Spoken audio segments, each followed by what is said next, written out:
और मैं हूं आपके साथ गौरी।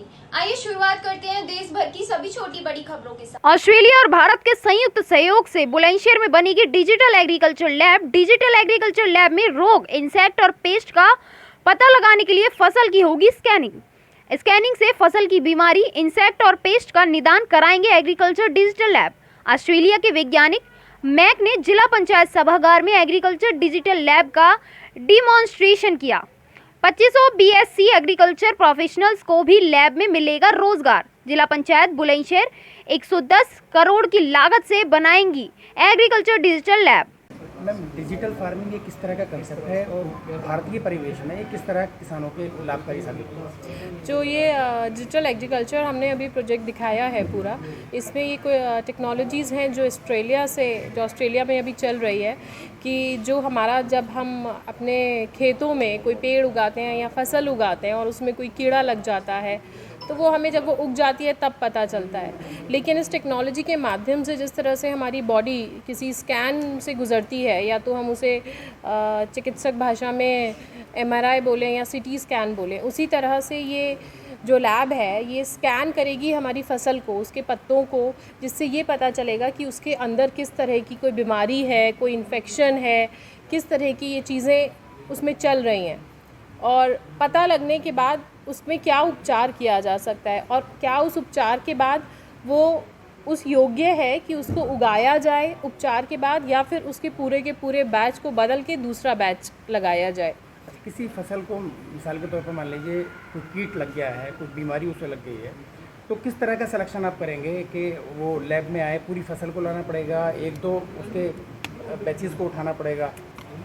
किस तरह से सिलेक्शन करेंगे आप? नहीं, इसमें जैसे अभी भी इसमें भी बताया कि जब हमारे जिस खेत में वो लगी होगी उसमें से 10 अगर हम मतलब सपोज़ करिए कि आम के पेड़ हमने एक खेत में 100 लगाए हुए हैं और हमें उसमें पता करना है कि इसमें कोई सॉइल टेस्टिंग करनी है, या फिर उस आम के पेड़ में पता करना है कि इसमें किस तरह का इन्फेक्शन है, किस तरह का कीड़ा है, तो उस पूरे खेत से हम 10 आम के पेड़ उठा सकते हैं, जिससे हमें ये समझ में आ जाएगा कि इसमें क्या प्रॉब्लम है। अच्छा, भारतीय जो एग्रीकल्चर यहाँ सिस्टम है उसमें जो देखा जाता है, जो लैंड है, जो सोयल है, वो काफ़ी उसमें बीमारियाँ होती हैं, जैसे इंसेक्ट्स, पेस्ट वगैरह होते हैं उसमें, तो उसको सुधार के लिए भी कोई लैब को सुधार कार्यक्रम चलाएगी? जी, ये लैब तमाम तरीके के इसी तरह के जो कार्यक्रम है वो चलाएगी। अभी हमारे माननीय प्रधानमंत्री जी और आदरणीय योगी जी भी जनता के समक्ष ये बार बार रिक्वेस्ट करते हैं कि जो पेस्टिसाइड्स हैं हम उनसे दूर रहें, क्योंकि ये हमारे आगे आने वाले जो बच्चे हैं उनके लिए भी हानिकारक है, हमारे लिए भी हानिकारक है, सेहत के लिए भी हानिकारक है। तो हम बिना पेस्टिसाइड्स के जो फसल है वो कैसे उगाएं, ये लैब उसमें भी मदद करेगी, और मतलब अच्छी एक केमिकल फ्री एग्रीकल्चर हम कैसे बढ़ावा दें उसको, ये लैब उसमें भी हेल्प करेगी। तजुर्बा बताता है कि जो ऑर्गेनिक फार्मिंग हम करते हैं तो धाक से प्रोडक्शन नीचे आ जाता है, जैसे हमने श्रीलंका में श्रीलंका में प्रोडक्शन एकदम नीचे आ गया, उसकी अर्थव्यवस्था बिल्कुल धराशायी हो गई। तो हम कैसे मेंटेन करेंगे इन सबको, जो किसान की जो है अर्थव्यवस्था भी ना टूटे, उसका आर्थिक रूप से कमज़ोर भी ना हो, प्रोडक्शन भी हाई रहे और हेल्दी रूप से, मतलब वो हेल्थ को भी नुकसान ना पहुंचाए? मैं समझती हूँ जो समस्या आपने बताई, उस समस्या का जो सबसे बड़ा कारण है वो मुझे समझ में आता है कि हम पिछले कई सालों से जो अपने मिट्टी है उसमें हम पेस्टिसाइड्स, केमिकल्स लगाए जा रहे हैं। तो जो वो हमारी मिट्टी है वो उस केमिकल्स और जो पेस्टिसाइड्स हैं उनकी आदी हो चुकी है। अब एकदम से हम वो पेस्टिसाइड्स और वो केमिकल उसमें डालना बंद कर दें, जैसे हमारे बॉडी में भी होता है। अगर कोई इंसान हर रोज़ आइब्रोफेन ले रहा है और वो एकदम से उसे छोड़ दे तो उसको इतनी पीड़ा होती है कि उसे वो ख़त्म नहीं, मतलब सहन नहीं कर पाता है। हम अगर किसी को आइब्रोफेन की या किसी भी अन्य ड्रग की कोई आदत छुड़ाना चाहते हैं तो उसको हम वो जो लेस हार्मफुल ड्रग होती है या जिसके ना के बराबर इफ़ेक्ट्स होते हैं, जैसे कोई अगर सिगरेट का आदी है तो उसको सिगरेट छुड़वानी है तो हम उसे निकोटीन देते हैं जो कि बॉडी को हार्म नहीं करता या बहुत ना के बराबर हार्म करता है। इसीलिए इसी तरह से ये लैब हेल्प करेगी। मुझे लगता है ये लैब मील का पत्थर साबित होगी अपने किसान भाइयों के लिए जो वो प्रोडक्शन उनका जब वो नेचुरल फार्मिंग पे आते हैं वो कम हो जाता है, तो वो क्या करें, वो मतलब पेस्टिसाइड्स यूज़ ना करके और अन्य क्या चीज़ें हो सकती हैं उसको उपयोग करके जो हमारी फार्मिंग है उसका रेट हाई हो, वो बढ़े लगातार, तो उसके लिए ये बहुत कारगर साबित होगी। अच्छा, किस देश से ये व्यवस्था लाई गई है और इस लैब को लगाने में जिला पंचायत का किस तरह से योगदान रहेगा और उसकी कॉस्टिंग कितनी आएगी? ये जो टेक्नोलॉजी है ये ऑस्ट्रेलिया में सरकार के माध्यम से ये लैब्स ऑलरेडी चल रही हैं, और जैसा कि अभी हमने इसमें देखा कि ऑस्ट्रेलियन इंडियन काउंसिल के माध्यम से ये इंडिया में आएगी। हमारा पूरे प्रयास रहेगा कि हम इसे बुलंदशहर में लगवाने में सफल रहें। और जहाँ तक बजट की बात है जो अभी बताया गया वो 110-112 करोड़ के लमसम में ये लैब लगेगी। और अच्छा, टेस्टिंग का क्रॉप टेस्टिंग को लेकर के इतनी सारी सुविधाएं और सेवाएं आप देंगे तो किसानों से किस प्रकार का आप जो है चार्ज करेंगे या फ्री ऑफ कॉस्ट रहेगा, सरकार की तरफ से रहेगा? अभी तो ये केवल एक स्टार्टिंग है। मुझे लगता है कि हम किसानों को फ्री ऑफ कॉस्ट देंगे तो वो किसानों के लिए भी और एक लगातार आगे जो हम एक अच्छे भारत को बढ़ते हुए देखना चाहते हैं, जहाँ पर हम पेस्टिसाइड्स फ्री की बात करते हैं। अभी जैसे हम लोगों ने चर्चा की कि अगर हम किसानों से चार्ज करेंगे तो संभवतः किसान भाई ना लैब पर आएँ और वो जिस तरह से पुरानी तकनीक यूज़ कर रहे हैं वो उसी को कंटिन्यू करें और उसी तरीके से फसल उगाएं। लेकिन अगर उनको फ्री ऑफ कॉस्ट ये सुविधाएं दी जाएंगी, मैं समझती हूँ वो ज़रूर लैब पर आएंगे और जो उनकी फार्मिंग है उसमें कुछ ना कुछ बहुत अच्छा ज़रूर होगा। अभी फ़िलहाल डिजिटल लैब की स्टेटस क्या है हमारे यहाँ, किस स्तर पे अभी काम चल रहा है? अभी तो डिजिटल लैब है ही नहीं। किस स्तर पे काम चल रहा है? ये अभी सिर्फ बुनियाद है ना? हाँ, ये सिर्फ एक स्टार्टिंग फेज़ है जिसमें हमने समझा है कि ये लैब किस तरह से काम करेगी, क्या काम करेगी, इसके लिए कितने ज़मीन की ज़रूरत है, और अगर ज़िला पंचायत उसको बुलंदशहर में लगाना चाहती है तो ज़िला पंचायत कहाँ वो ज़मीन दे सकती है, कितनी ज़मीन दे सकती है।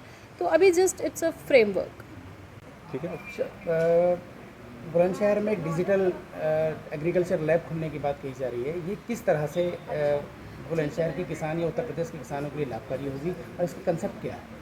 एक्चुअली ये कॉन्सेप्ट बहुत सिंपल है। जितना भी हम पौधा उगाते हैं वो दो ही तरीके से ख़राब होता है, या तो उत्पादन में कि हम चाहते थे कि 100 टन हो तो वो 50 टन हो जाता है, या 100 टन तो हो गया बट वो जब प्रोडक्शन में जाता है जहाँ पे उसको यूज़ होना है फूड प्रोसेसिंग में, वहाँ पे रिजेक्ट हो जाता है क्योंकि उसमें क्वालिटी नहीं अच्छी थी या उसके अंदर में इन्फेक्शन था। जैसे गन्ने के फसल में बहुत ज़्यादा भी बुलंदशहर में आ रहा था।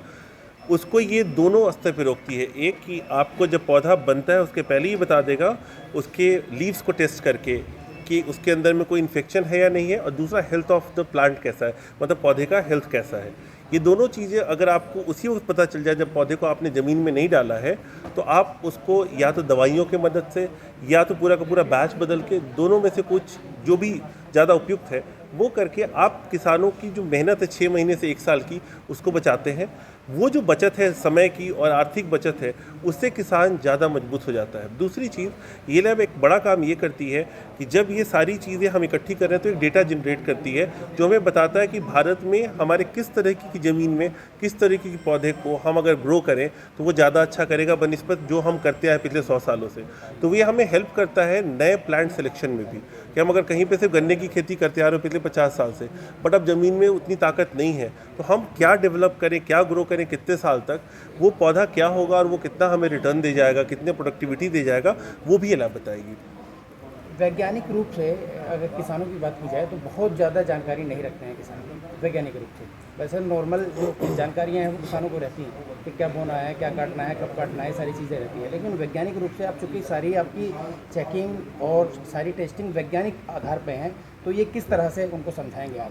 ये इसीलिए हमने जिला पंचायत की जो बात कही, जिला पंचायत के माध्यम से हम पंचायत के माध्यम से घर घर में पहुंच रहे हैं, और तभी ये होगा। जब तक ये जिला पंचायत और पंचायत के माध्यम से घर घर नहीं पहुंचेगा, हम जिनकी सहायता करना चाहते हैं, जिन किसानों की सहायता करना चाहते हैं, वो नहीं कर सकते।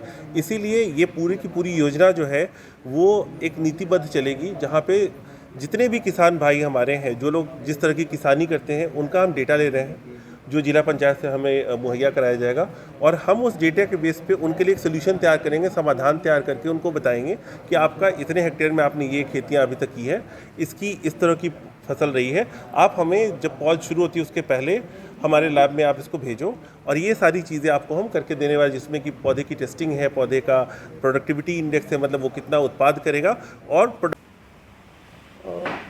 what is digital agriculture?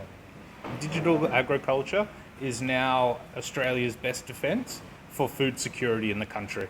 So we're at the moment experiencing huge fires and floods that are taking up many of the crops in lettuce, bananas, mangoes. We're losing full crops. And so for us, ensuring we're maximising every single crop that can reach maturation is the most important thing we can do. And so using the digital techniques that we use on our body, like MRI, CT scan, whatever we can do to understand deeper the plants is what we are now focusing on when it comes to digital agriculture.